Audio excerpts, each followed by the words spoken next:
Alrighty, welcome back everyone. We just talked about the Pac-12 and the Mountain West and how a merger between the two is not necessarily as a foregone conclusion as we once thought. But let's get into segment 2 here and let's start to break down this new development in the Georgia kind of issues off the field. Let's call it that. A ton of stuff has been happening around Georgia, and obviously the off the field issues have been a big topic of conversation. Smile Mondon and Bo Hewley were arrested last week for reckless driving, and I believe speeding for Mondon, if I'm not mistaken.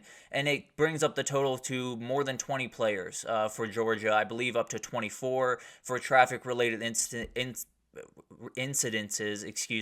in the past 18 months. Obviously, of those includes the tragedy that happened in January of 2023, where we lost Devin Woolock, a very good offensive lineman for them, and Chandler LaCroix, a staff member that was in recruiting. So obviously, this is going to be a huge topic of conversation. There's no two ways about that. That is always going to be something that surrounds the UGA football program, and it was going to be from that day forward. That's just the reality of that situation.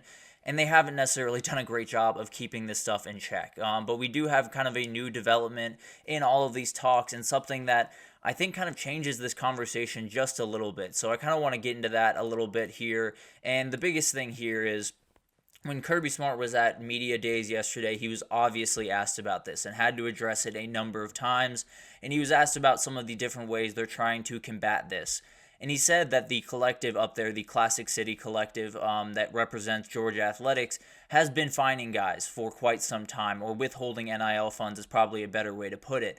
But he says that is something they decided that is outside his jurisdiction, and they're just searching for the best ways to go about this. And they have fined guys a considerable amount. In fact, Pete Nakos reported that it was over six figures that had been held from UGA players in the past little bit because of these violations. And that definitely does change this conversation. I was talking about this earlier this week, and we were talking about, what can Georgia do? What are the answers? What are the stones that have not been turned over? And to my knowledge, this was one that hadn't been. So I would kind of pitch this as an idea of possibly withholding those funds from those players if they get into this type of trouble. Georgia's been doing that, and it hasn't changed a thing. And I think that's the biggest thing here. And one of the things, when this came across my page, you feel kind of two emotions at the same time, right?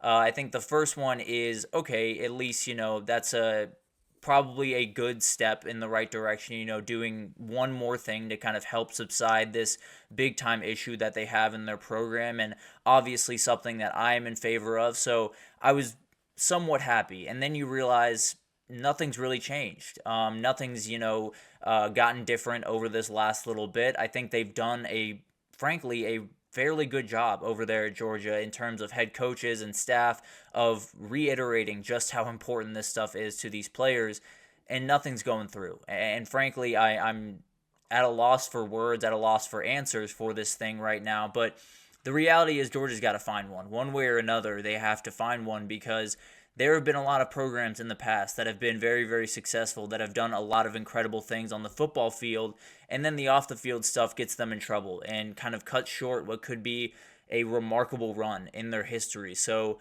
this is something that could happen at Georgia. I'm not saying they're on the verge of that. I'm not saying that they're on the tipping point by any means. I think they're very far from this becoming, a problem that buries the entire program. It doesn't change that it's a big-time issue, and it doesn't change that at some point, in some way, they need to get it under control. And I wish I had an answer. I wish I had something that, very obviously stands out to me, especially after this came out, that they could absolutely do. And I keep going back to the players being the leaders here. And I know that this is something that has been a little bit scrutinized, because it is putting a lot on these players to stand up in front of their teammates, their friends, and call them out for some of these things. I understand that's an uncomfortable conversation, but it's a conversation that has to be had. This is becoming a very, very dangerous thing. It's not even about, football. It's not about this program. It's not about, how many games they're going to win on Saturdays. It's about these kids' lives. And it's one of those things that, regardless of how uncomfortable this is, regardless of how weird it might make Carson Beck feel to stand in front of the players and say something about this and call them out and try to be outspoken about this, it's got to happen. And frankly, I don't know that it hasn't happened. I don't want to sit here and say Carson Beck and his teammates have been dropping the ball in any way, because I don't think that's the case. I think a lot of people in that program are doing things the right way. I think they are turning over a lot of stones to make this happen. They have suspended guys. They just dismissed a guy from the program for violating team rules, and they didn't specify what the team rules were, but he brought it up during Kirby Smart, that is, brought it up during his talk about this issue. So it's very possible that it was because of an arrest that he had back in February. So this is something that Georgia has been turning over just so many different stones. And it's not necessarily to say that they, are totally scot-free, that we should totally, take all the pressure off Georgia and Kirby Smart and, they've done their best and that's that.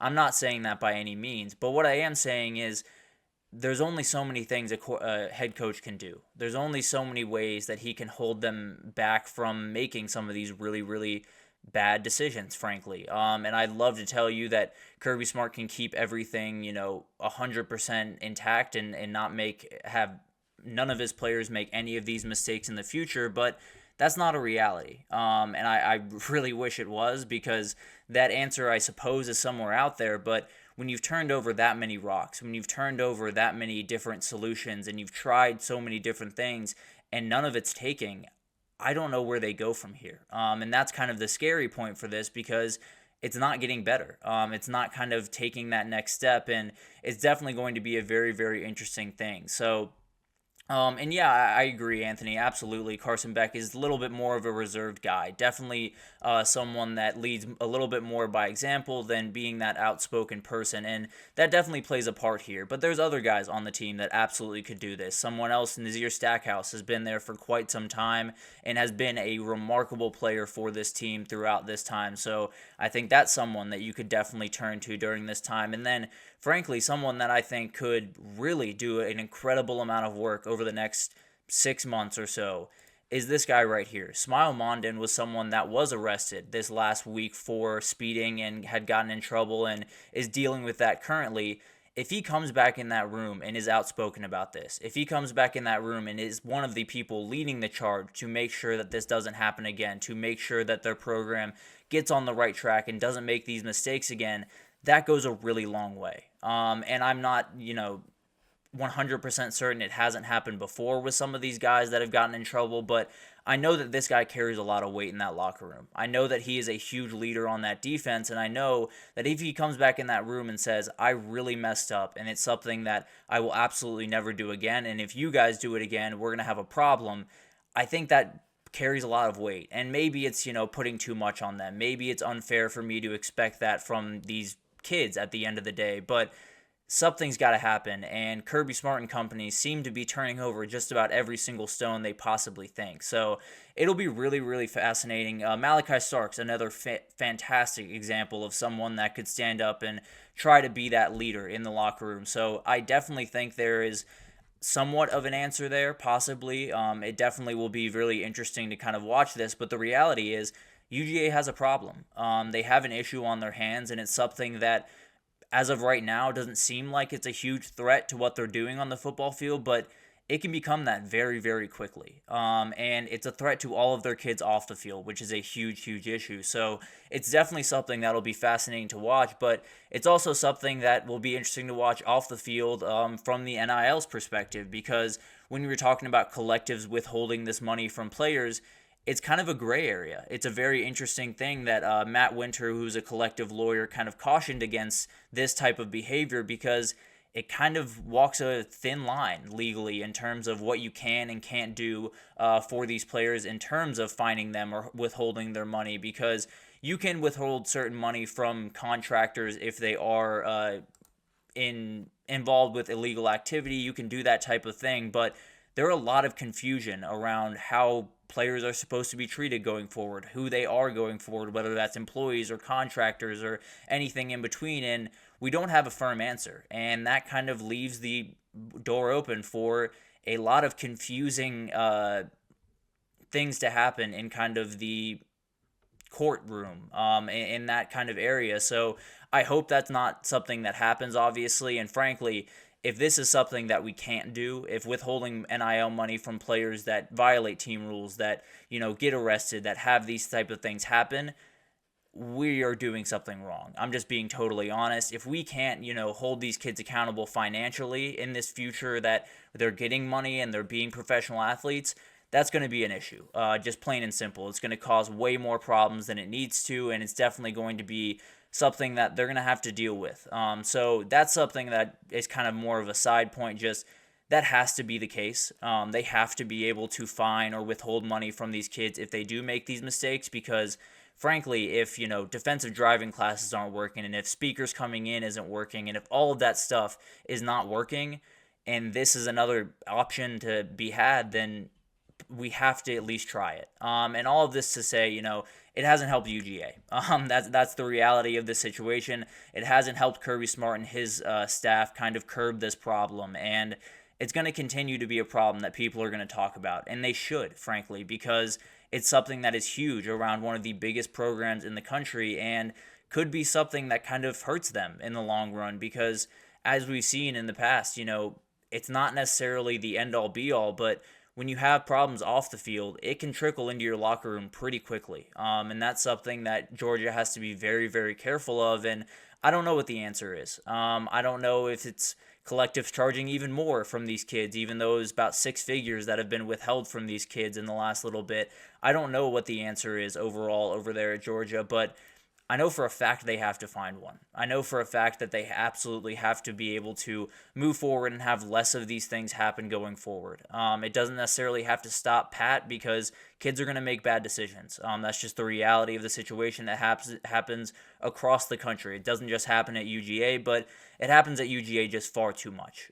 So that's something that will definitely be really interesting to watch. Obviously, this NIL collective adds another element to this, and kind of makes it a little bit more upsetting, because another stone has been overturned and didn't necessarily give them the result that they wanted. So it'll be really interesting to see what the next step is, because frankly, I don't know what Kirby Smart is left to do. I don't know what the thing is that he is meant to do at this point. He has suspended kids. He has gotten speakers in. He has done defensive driving. He has fined. There's very few stones that have not been overturned by this guy and his staff to curb this problem.